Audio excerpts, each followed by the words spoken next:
Good morning mga sir, mga ma'am. Isabihin ko lang sa inyo yung recommended na calculator ngayon kasi pinagbawal na ni PRC itong ganitong calculator.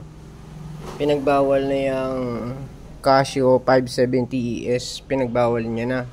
Wala na sa listahan yun. So ano yung pwede nating ipamalit sa calculator na Casio 570ES ay ito po yung calculator Carsi S911. Ayan po. Search nyo po sa Google. Ayan. Marami po nagsasabi na parehas lang rin po yan sa 570ES. Ang importante kasi dyan yung mayroong calc, solve, tsaka ship. Yan. Mag-order na kayo sa Lazada or sa Shopee. Baka magkaubusan.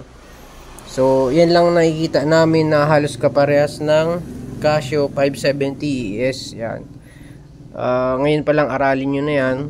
So malaking tulong ang calculator. Hindi ko alam kung ba't pinagbawal ni PRC itong ganitong calculator. So ang itsura niyan, ganito yung itsura niyang Carsi niyan, yan oh. Yan, meron siyang solar. Nung nag-exam kami, pinagbawal yung mga naka-solar na calculator, pero makikita naman natin dito sa may updated list of non-programmable calculator na inallowed ng PRC. Nandito yan sa pinakababa.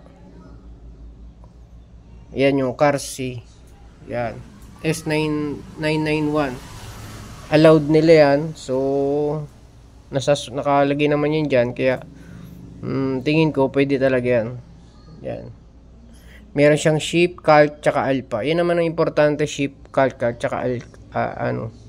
Sa mga wala pang reviewer dyan, mamimigay ako ng libreng reviewer. Comment mo lang yung bibigay ko yung aking email address. Ito email address ko. Mag-comment kayo, mag-message kayo dito.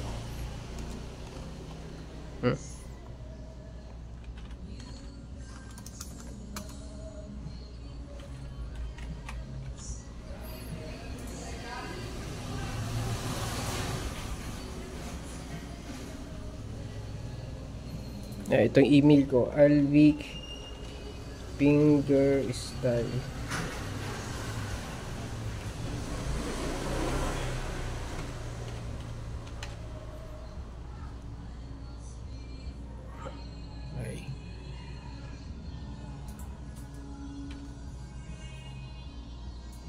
Yan, mag-message kayo dyan sa albicfingerstyle@gmail.com para masendan ko kayo ng libreng reviewer.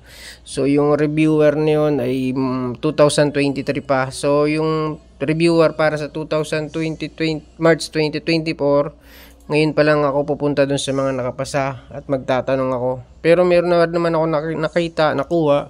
Pero mas maganda ako magtanong dun sa mga kakapasa lang ngayon.